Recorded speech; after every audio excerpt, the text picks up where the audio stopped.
18 தர்பார் வந்துட்டாயா வந்துட்டாயா. மக்களே வணக்கம் வணக்கம் வணக்கம் வணக்கம் வணக்கம் எல்லாருக்கும் வணக்கம். அதாவதுங்க உலகத்துல நிறைய விஷயங்கள் நடக்கும், அதை அப்படியே எடுத்து உங்ககிட்ட கொடுத்தோம்னா நீங்க பார்க்க மாட்டீங்க. அதனால சுவாரஸ்யமான சில விஷயங்களை எடுத்து நம்ம தர்பார்ல அப்படியே அள்ளி தெளிச்சோம்னா உட்கார்ந்து பாப்பீங்கன்ற ஒரு சிறு முயற்சி தான் நம்ம 18 தர்பார். வாங்க நிகழ்ச்சிக்குள்ள பறக் பறக் பறக்குன்னு போவோம்.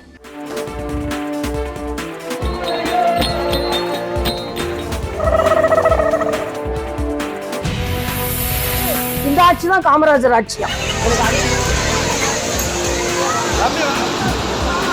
மழையில போய் ரொம்ப டான்ஸ் நல்லா ஆடணும்னு தோணும். நம்ம பிரதமர் இருக்கார் இல்லையா மோடி அவர்கள், ஒரு இடத்துக்கு தேர்தல் பிரச்சாரத்துக்கு போயிருக்காங்க.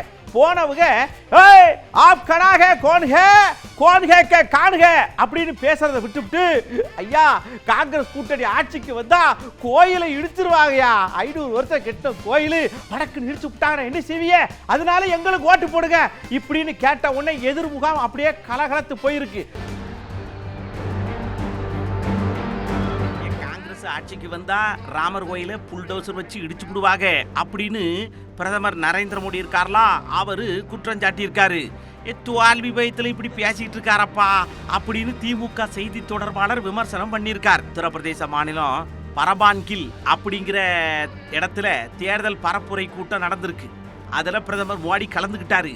மேடையில பேசின பிரதமர் மோடி 500 வருஷம் காத்திருப்புக்கு பின்னாடி அயோத்தியில ராமர் கோயில் கட்டி இருக்கிறதாவும், ஆனா இந்தியா கூட்டணி ஆட்சிக்கு வந்தா ராமர் கோயிலுக்கே ஆபத்துன்னு ஒரே போடா தூக்கி போட்டு விட்டாரு.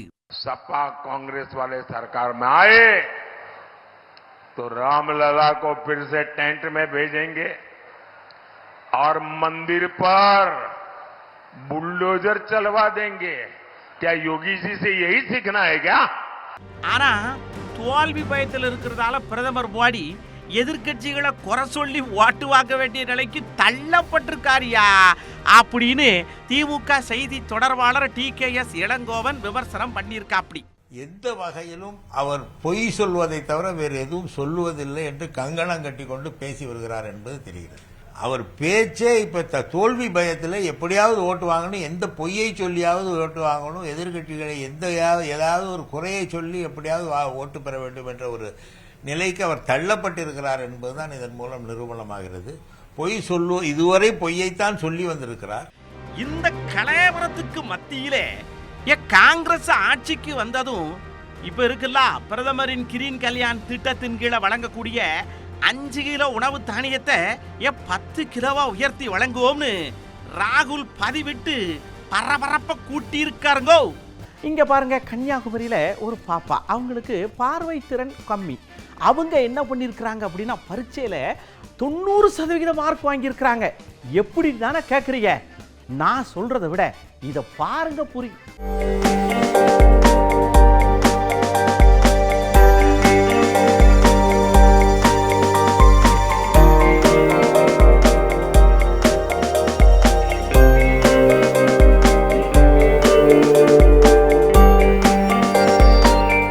ஐயா 100% விழித்திறன் பாதிக்கப்பட்ட மாணவி இருக்காங்கல்ல, இவங்க யாருடைய உதவியும் இல்லாம பரீட்சை எழுதி 12ஆம் வகுப்பு பொதுத் தேர்வில் 90% மதிப்பெண் வாங்கியிருக்கிறது தான் இப்ப எல்லாரையும் திரும்பி பார்க்க வச்சிருக்கு.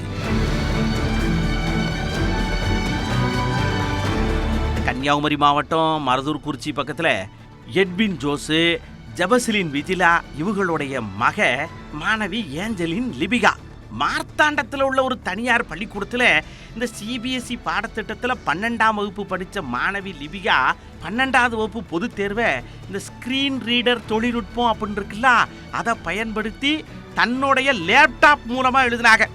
இந்த தேர்வில் 449 மதிப்பெண் பெற்ற இந்த மாணவி மாவட்டத்திலேயே உதவியாளர் இன்றி யாருடைய ஹெல்ப்பும் இல்லைங்க தேர்வு எழுதிய முதல் மாணவி அப்படிங்கிற வகையிலையும் பெருமை சேர்த்திருக்கிறாங்க. ஒரு ஸ்கிரைப் வச்சு எழுதுனா என்னோட ஒரு இண்டிபெண்டா என்னோட தாட் எக்ஸ்பிரஸ் பண்ண முடியாது அப்படிங்கிறதுனால நான் என்னோட தாட்டை இண்டிபெண்ட்டாக எக்ஸ்ப்ரெஸ் பண்ணி என்னோட ஆன்சர் ஷீட்டில் நான் எழுதணும் அப்படிங்கிற ட்ரீமில் நான் இந்த ஸ்க்ரீன் ரீடர் அப்படிங்கிற சாஃப்ட்வேர் யூஸ் பண்ணி நான் இதை வந்து இந்த எக்ஸாம் எழுதினேன். நல்ல விஷயம் தானே. தேசிய அளவில் கவனம் ஈர்த்துள்ள இந்த மாணவி லிபிகா அமெரிக்காவில் உயர்கல்வி பயின்று தொழில் முனைவோராக வேணும் அப்படிங்கிறதான் தன்னுடைய விருப்பம்னு சொல்லியிருக்காங்க. மாணவியோடைய திறமைய பலரும் பாராட்டியிருக்காங்க. ஏன் நாமளும் கைதட்டி பாராட்டினா என்ன? நான் என்னத்தை சொல்ல? ஏங்க இங்கே கடை இல்லைன்னா சடக்குன்னு கால்நடையாக நடந்து பக்கத்து ஏரியாவுக்கு போயிடுறது. கேட்டால் பார்டர் தாண்டி போகிறதாம். அங்கே போய் ஏதாவது குடிச்சுப்புட்டு வந்து அப்படி ஸ்டைலாக இப்படி பொத்திக்கிட்டு நிற்கிறது. அதுக்கப்புறம் ஓடுற வண்டியில் குறுக்க விழுகிறது. ஐயோ முடியலைங்க, முடியலை. என்ன சொல்கிறேன்னு உங்களுக்கு புரியலைல? நீங்கள் பாருங்க, அப்போ தான் உங்களுக்கு புரியும். ஆமாம்.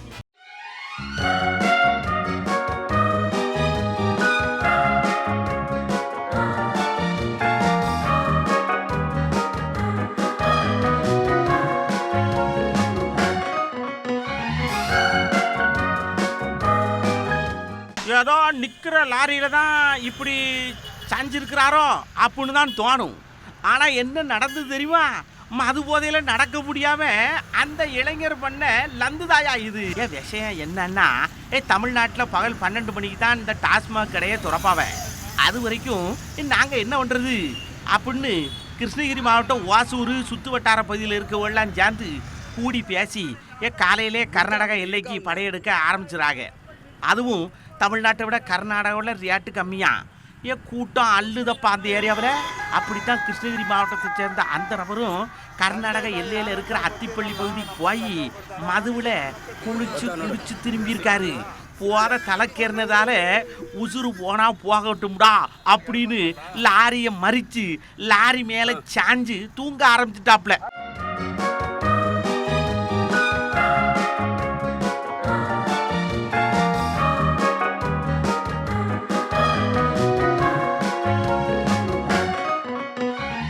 இந்த மனுஷன் எவ்வளவு தில்லு இருந்தா இப்படி அலப்பறம் பண்ணுவாப்புலன்னு பேசிக்கிட்டு இருந்தவங்க உடனே இதை வீடியோ எடுத்து பொசுக்குன்னு போட்டு விட்டாங்க. அது வைரல் ஆகி போச்சு.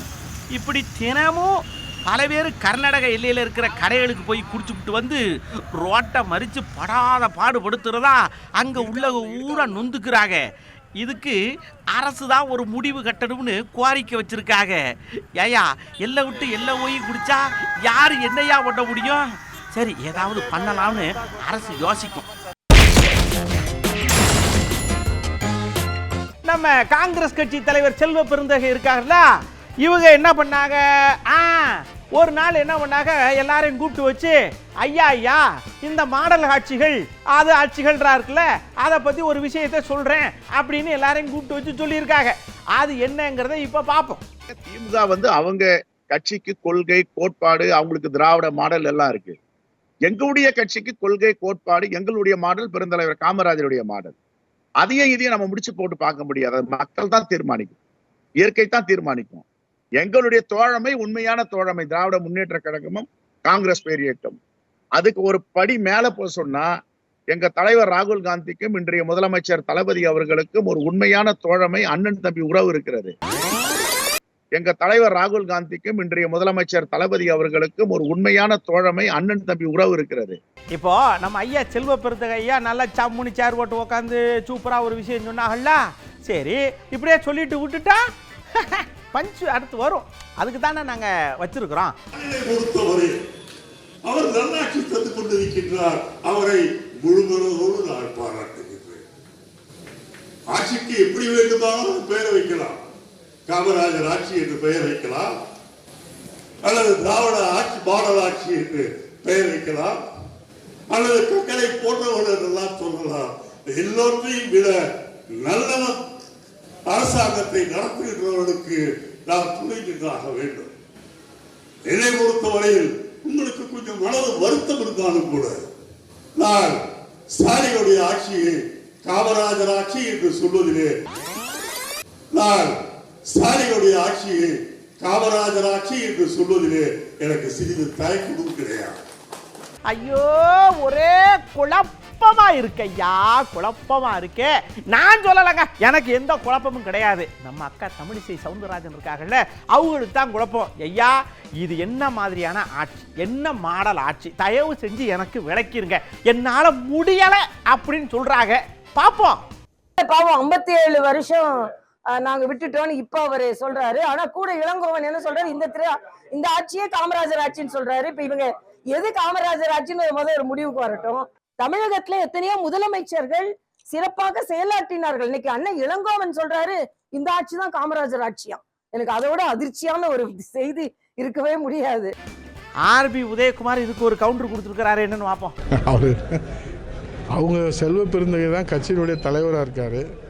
அவர் நாங்கள் ஆட்சி அமைப்போம், எத்தனை நாளைக்கு நாங்கள் போய் கெஞ்சிக்கிட்டு இருக்கிறது, எத்தனை நாளைக்கு சீட்டுக்காக நாங்கள் பிச்சை எடுக்கிறது அப்படின்னு சொல்லியிருக்கிறதா செய்தியில் பார்த்தேன்.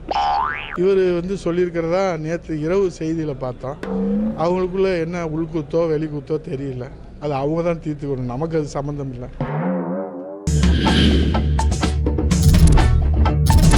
அங்கங்க சித்திரை மாச திருவிழா நடக்க போகுது இல்லையா, நடந்துகிட்டு இருக்கு இல்லையா, அங்க இந்த கலைஞர்கள் எல்லாம் இப்படித்தான் வேஷம் கட்டி நம்மளெல்லாம் மகிழ்விப்பாங்க. அப்படி ஒரு அற்புதமான ஒரு விஷயத்தை தான் இப்ப நாம பார்க்க போறோம்.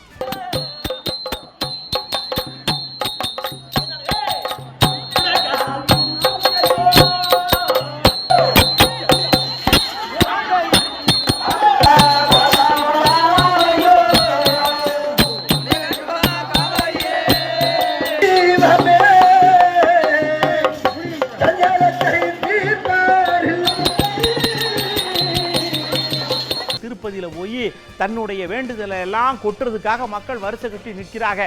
ஒரு 5 கிலோமீட்டர் தான், வேற ஒண்ணும் இல்லை. அதை இப்ப பார்ப்போம் லேட்டா.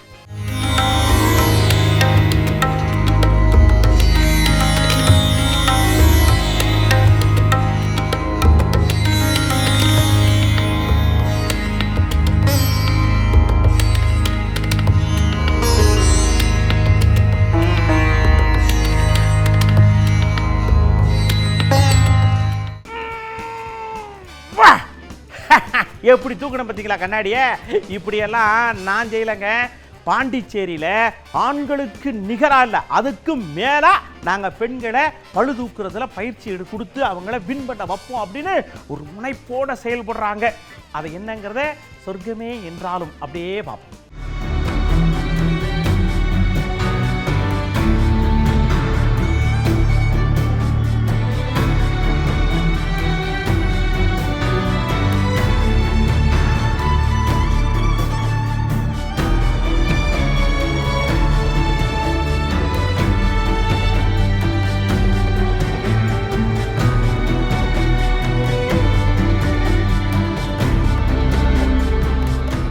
என்னுடைய கனவு இன்னும் ஒரு 7 வருஷத்தில் ரிட்டையர்மெண்ட் ஆக போகிறேன். என்னுடைய கனவு என்னன்னு கேட்டிங்கன்னா, புதுவை மாநிலத்திலேருந்து பளுதூக்கும் விளையாட்டில் ஒரு ஒலிம்பிக் வீராங்கனையை உருவாக்கணும் அப்படின்றது தான். இங்கே பாருங்க, வெயில் காலம் முடிய போது, அதுக்குள்ள எங்கெங்க பூக்கள் கண்காட்சி நடக்குதோ அங்கெல்லாம் போய் பார்த்துருங்க. கொடைக்கானல்ல ஆரம்பிச்சிருக்கிறாங்க. அப்படியே பூக்கள்லாம் லட்டு லட்டா இருக்குது, எப்படி அழகா இருக்குது அப்படின்னு ஆச்சரியத்தோட பார்க்குற உங்க கண்கள் நேராக போய் பார்த்தா எப்படி இருக்கும்? வாங்க போய் பார்ப்போம்.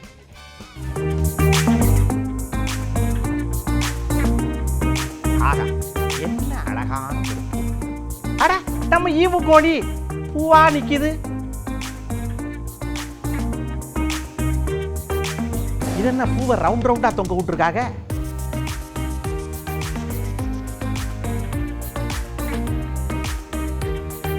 இந்த ஹிந்துஸ்தான் ஏரோநாட்டிக்கல் கல்வி குழுமம் இருக்கு இல்லையா, இவங்க ஈசிஆர்ல ஒரு கண்காட்சி நடத்துறாங்க. அதுல நீங்க இந்த குட்டி குட்டியா ஏரோப்ளேன் பெருசா தானே பார்த்துருப்பீங்க, அது குட்டி குட்டியா அழகா வானத்துல பறக்கிற மாதிரி தான் செஞ்சு காட்டிருக்கிறாங்க.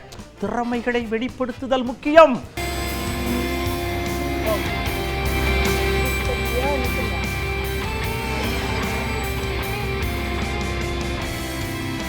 என்ன அழகா குட்டி கரணம் போடுதியா.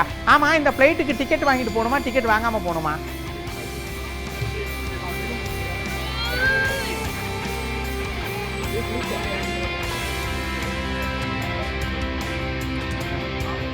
மக்களே, மழை பேஞ்சாலும் பேஞ்சது, அங்கங்க தண்ணி முத கொட்டுது.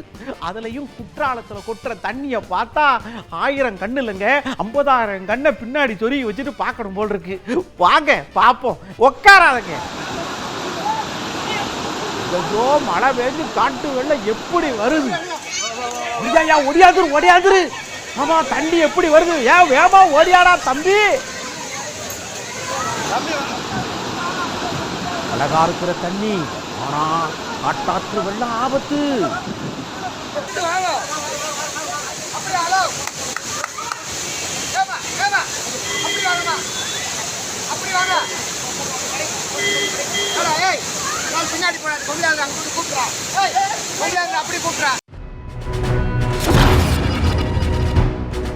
ஐயா, மழை வேஞ்சிக்கிட்டு இருக்கு. இந்த மழை பெய்யறத பார்த்த உடனே உங்க மனசுல என்னெல்லாம் தோணுது, என்னெல்லாம் நினைக்க தோணுது அப்படின்னு கேட்டோம். அதுக்கு வந்த பதிலு இது. ஜாலியா மழை நாயிலும் தோணுது. அப்படி ஹாப்பி என்ஜாய் பண்ணிட்டு வாழ்க்கையை வாழ்றது ஒரு டைம் தானே, சாவது ஒரு டைம் தானே. இது வாழ்க்கை என்ஜாய் பண்ணிட்டு போங்க. மழையில் நனைஞ்சு நல்லா ஆடி பாடறி பிரியன் போல தோணும். அது என்னைக்காவது அனுபவிக்கும் போது நல்லா தெரியும். பாட்டு பாட தோணும், டான்ஸ் ஆடுவேன். இன்னும் மிஞ்சு போனா போயிட்டு பெட்ஷீட்டை போதி தூங்குவேன், நல்லா தூங்குவேன். இல்லை, இந்த மழை டைமில் பார்த்தீங்கன்னா நான் வந்து லாங் டிரைவில் வந்து போகணும்னு ஆசைப்படுவேன். ஸோ தனியாக சோலாக டிரைவ் பண்ணிக்கிட்டு இளையராஜா சாங்ஸ் கேட்டு போனோம், மெலோடி சாங்ஸ் கேட்டு போனோம். ஒரு 100 கிலோமீட்டர்ஸ் ஓட்டிட்டு போயிட்டு திருப்பி வரணும். ஸோ இந்த மழையை பொறுத்த வரைக்கும் பார்த்தீங்கன்னா என்ன ஃபீல் வருதுன்னா, எனக்கு வந்து ஒரு நல்ல கவிதை கேட்கணும்னு தோணுது. மழைனா ரொம்ப பிடிக்கும். ஆனால் மழையில் போய் எனக்கு ரொம்ப டான்ஸ் நல்லா ஆடணும்னு தோணும். ஆனால் டான்ஸ் ஆட தெரியாது.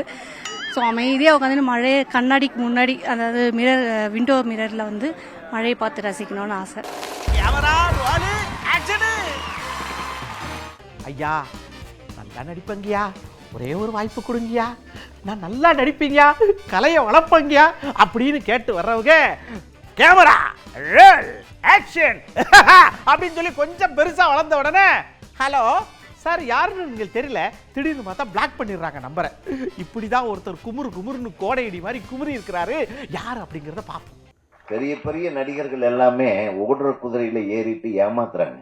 இப்போ ஒரு படம் வந்து வெற்றி அடைஞ்சு அது இதாச்சுன்னா அந்த டைரக்டரையே வெட்டி விட்டுறாங்க. தயாரிப்பாளர் போன் பண்ண எடுக்க மாட்டாங்க. நம்ம அண்ணன் விஜய் சேதுபதி இருக்கார்ல, அவரு அந்த 5 திரைப்படத்துல 51வது படத்தை நடிக்க விட்டாருங்க. அந்த படம் ஏஸ்னா என்ன தெரியுமா?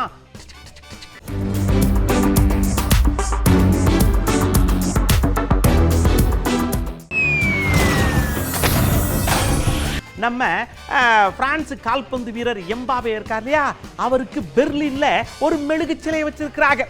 மனுஷன் பக்கத்துல போனவனே அட நம்மள மாதிரியா இருக்காடே அப்படின்னு ஆச்சரியப்பட்டு அங்கலாய்த்துக்கிட்டாராம்.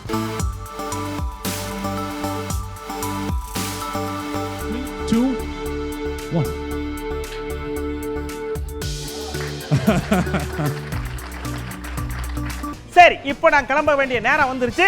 Okay, tata bye. என்னமோ விட்டுட்டேனே. ஆமாங்க, ஒரு வேலை வாய்ப்பு விஷயத்தை விட்டோம்ல. அதாவது நேஷனல் டிஃபென்ஸ் அகாடமி இங்க ஒரு 400 போஸ்டை அனௌன்ஸ் பண்ணியிருக்கிறாங்க. யாருக்கெல்லாம் தகுதி இருக்குன்னு நினைக்கிறீங்களோ அவங்கெல்லாம் சடக்குன்னு பேனா விடுங்க, விண்ணப்பத்தை ஃபில் பண்ணுங்க, டப்புன்னு போட்டுக்கிட்டே இருங்க. நேராக போய் வேலையில ஜாயின் பண்ணிருங்க. பரீட்சை எழுதணும், பாஸ் பண்ணணும், அது ரொம்ப முக்கியம். இதுக்கு லாஸ்ட் டேட்டு அடுத்த மாதம் 4ஆம் தேதின்னு சொல்லியிருக்கிறாங்க. வேகமாக போய் அப்ளிகேஷனை ஃபில் பண்ணி போட்டிருக்கேன். சரி, இப்போ நான் வீட்டுக்கு போகிற நேரம் வந்துருச்சு. அடுத்த தர்பாரில் உங்களை சந்திக்கிறேன். அதுவரை உங்களிடமிருந்து அன்போடு விடைபெற்றுக் கொள்வது உங்கள் அன்பு நண்பன் எழில். வணக்கம் மக்களே, போயிட்டு வரட்டுமா? 18 தர்பார் வந்துட்டாயா